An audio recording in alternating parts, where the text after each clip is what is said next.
Well, hello. Welcome back to the Digital Factor episode number 9.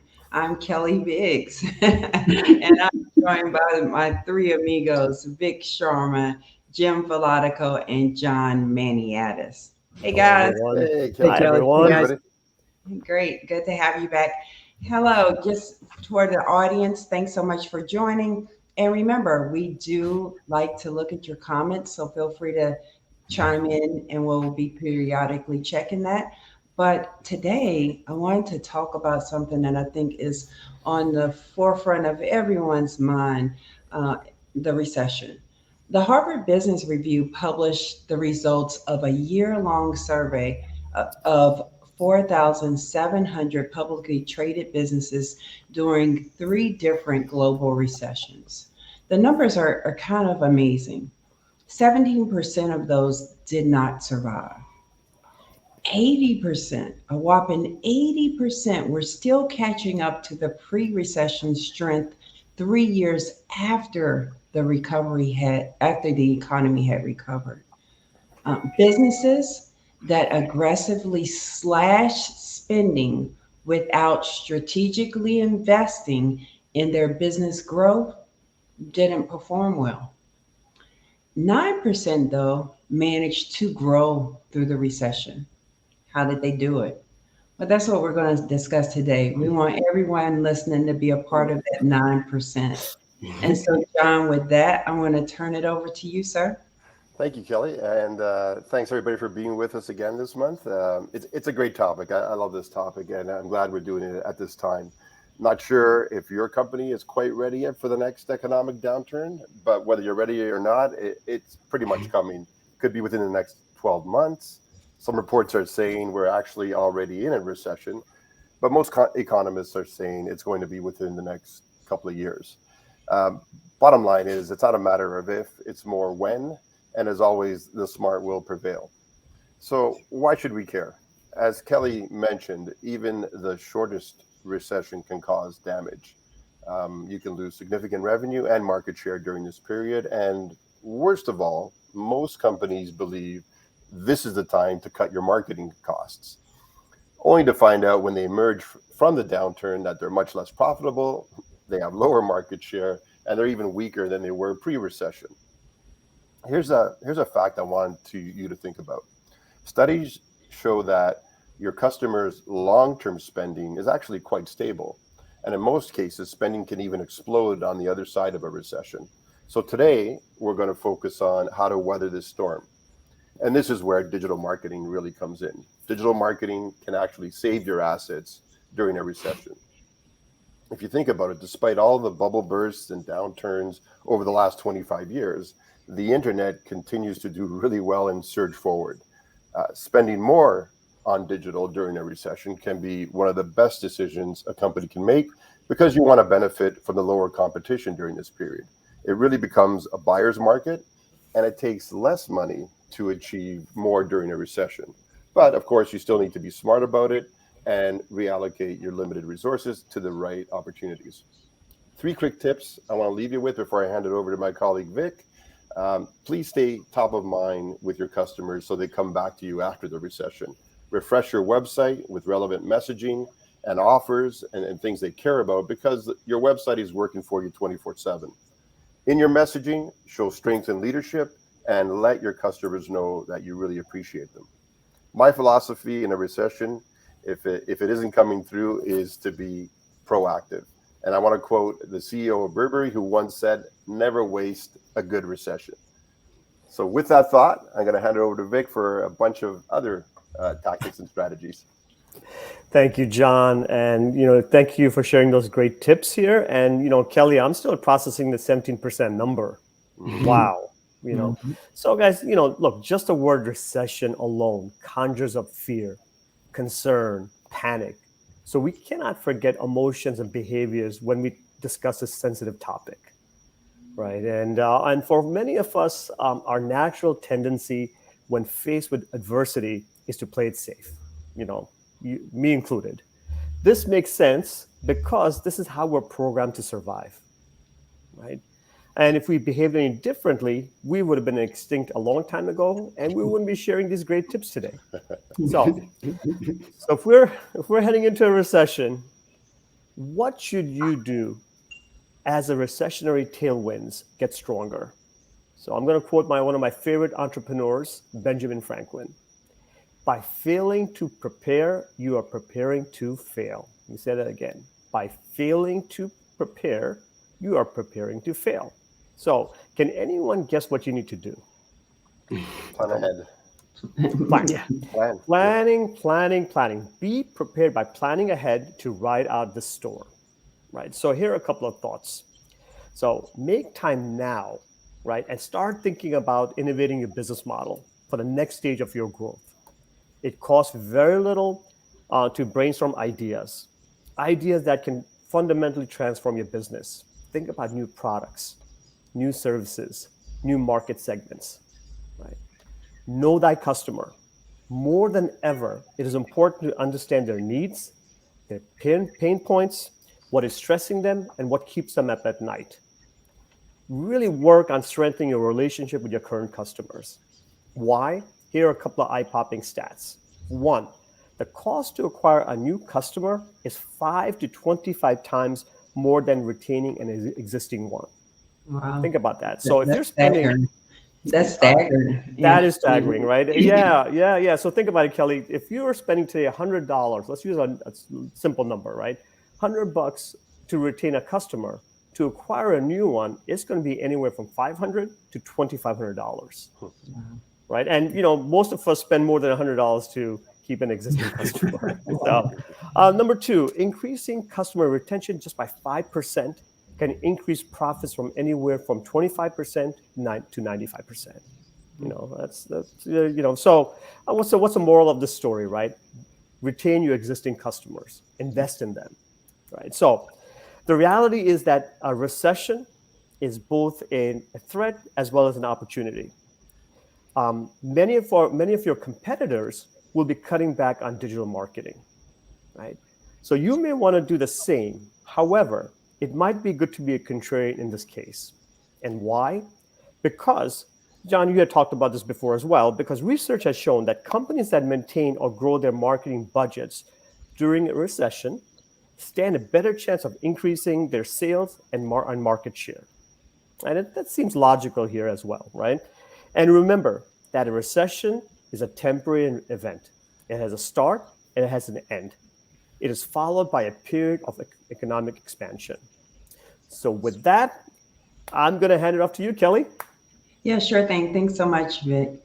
When we started this, one of the things that we thought we were just going to be talking about was the recession, and we were going to do it at an angle of just your business. And the more we started digging down into this, the more that we found out that actually digital marketing is one of the best places to invest, mainly because, and this is especially, I'm speaking to my marketing audience here, your executives will want to know what's the ROI. And there's no better way in marketing to show you ROI than digital marketing, bar none. Nothing else comes close. And so with that, what I'm going to turn to is let's look at measuring, right? So when we start talking about measuring, what we know is that with the right kind of analytics, companies can really excel no matter how hard the world is crashing around them or what's going on. Data can really be your best friend. Why? It really tells you what you should start, what you should stop, and what you should continue. That came from John. That was one of his philosophies. So I'm going to give him credit for that. So what can you do what can you do with data? You can research your competitors, know where they've spent their money, what they're putting more money in, and what maybe they've taken their money out of, and then position yourself to go ahead of them that way.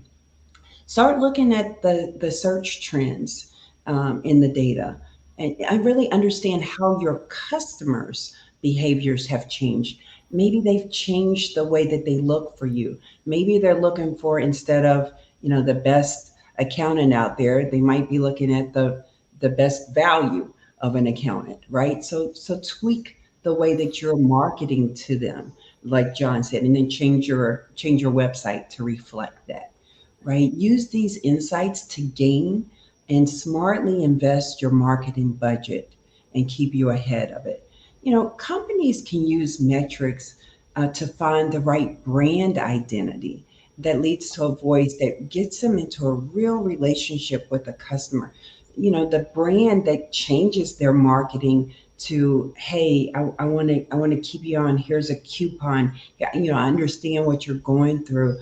Those are going to be the ones that win. And it doesn't necessarily have to be, I'm going to give you a discount, but just, hey, I know you're alive. Hey, I'm checking in. What are you doing? Just, staying top of mind and really understanding and keeping your current customers happy, because we talked about that retention is one of the best ways to weather the storm, because they've just taken a hiatus. If they trust your brand and trust you, they'll be back. So let me give you an example of somebody who did that well, and that would be Walmart. The last recession, which is coined the Great Recession, actually lasted for 18 months. And so Walmart really used data and insights to grow their market share. And you're probably thinking, well, Walmart is a low cost provider anyway. It makes sense that they would excel.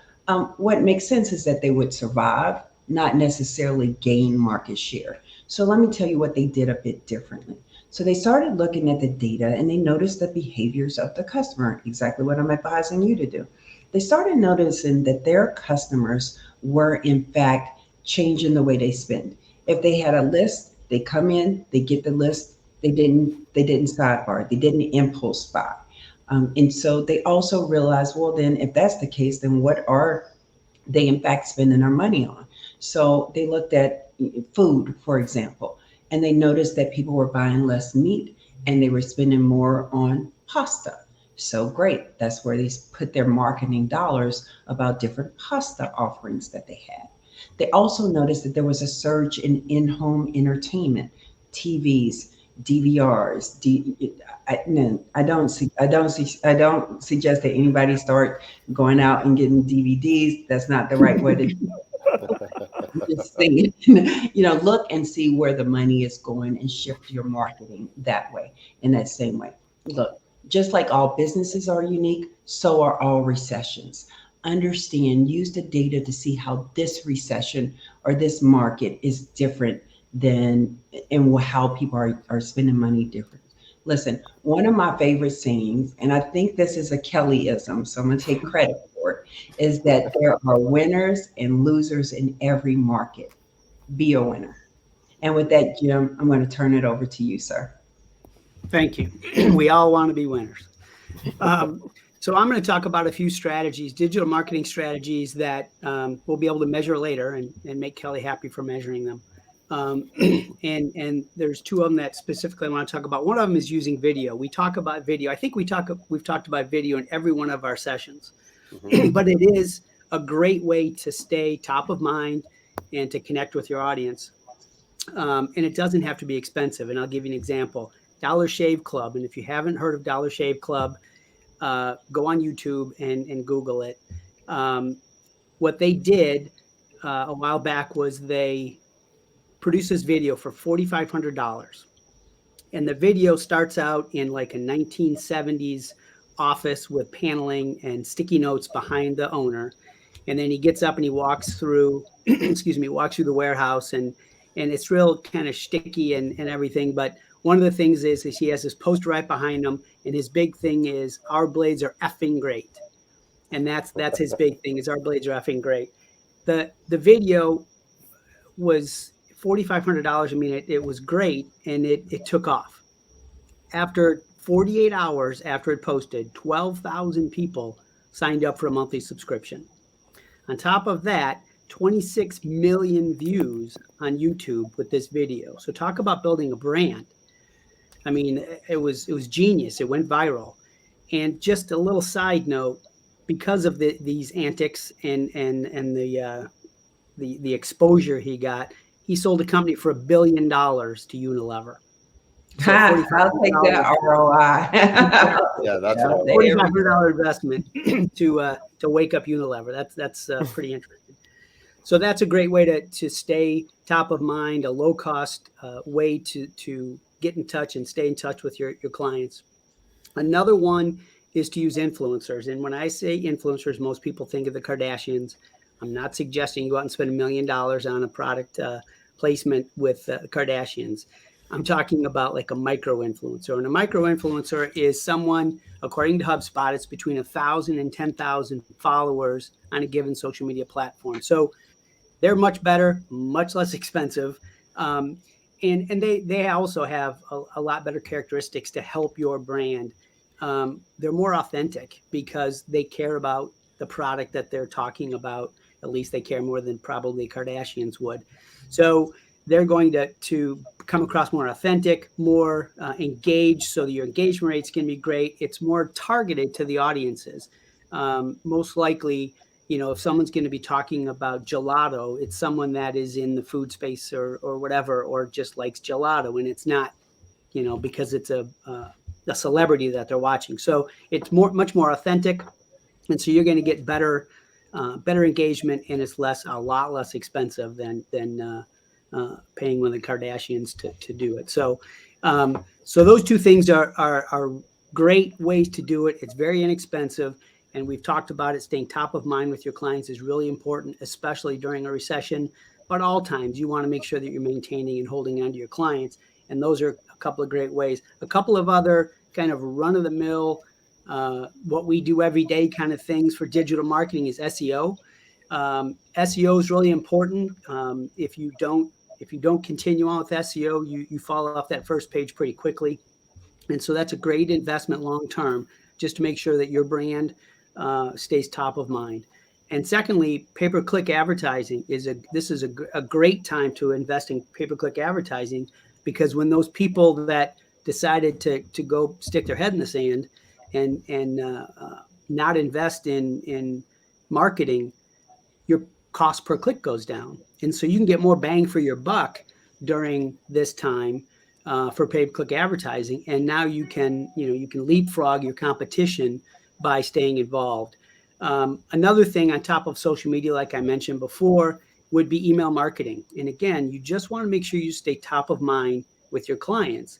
And so an email marketing campaign that creates value, promotes your brand, and keeps you engaged is really, really important to make sure that you come out of the recession stronger than you went into it. So those are just a few digital marketing strategies and tactics that we think you should to lean into during this time. And John, I'll give it back to you. Jim, if I can interrupt, I'm on what's on top of my mind is the Kardashians. I'm changing my last name to Vic Kardashian.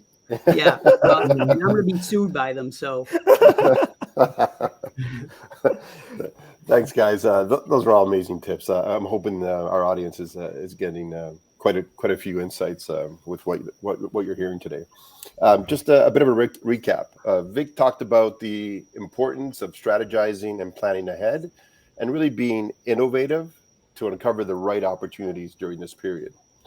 Kelly mentioned start, stop, and continue, and gave us quite a few ideas and tactics. But the thing I liked about what Kelly said the most is the key advantage of digital marketing that digital marketing has over traditional marketing is its ability to measure everything and to guide your decisions. Because during this period, you want to be flexible. You want to be able to pivot. And the only way you can do that is if you're measuring things. And that's what Kelly talked about. And Jim talked about quite a few tactics. The most important one, of course, is save a few bucks on the Kardashians. but really, I think one of the important points that stuck with me with what Jim said is it really is the best opportunity to implement great digital tactics and strategies at great prices, especially if your competitors are in hiding. So use digital marketing to recession-proof your business, and whatever you decide, don't disappear. Don't go dark during a recession.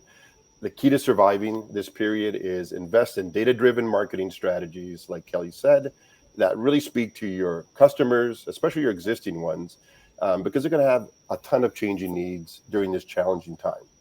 And with that, I'm going to hand it back to Kelly for the wrap up. Yep. And don't forget that there are winners and losers in every market. And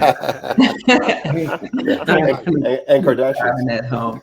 Yeah. So that, I think this is really good. I don't see any comments right now, so I'll just move on and discuss that now that you know how to recession proof your business. What we want to do next month is get in deeper, a little bit deeper into some of those tactics. And the tactic that we're going to explore for you is pay per click. We're going to talk about the different types of pay to play ads and when to use which. And so it will be really insightful. And we definitely look forward to seeing you then in July for episode 10. Wow. That's awesome. Well, thanks so much, guys. We really appreciate you coming and sharing all of this important information to our audience. Thanks, sir.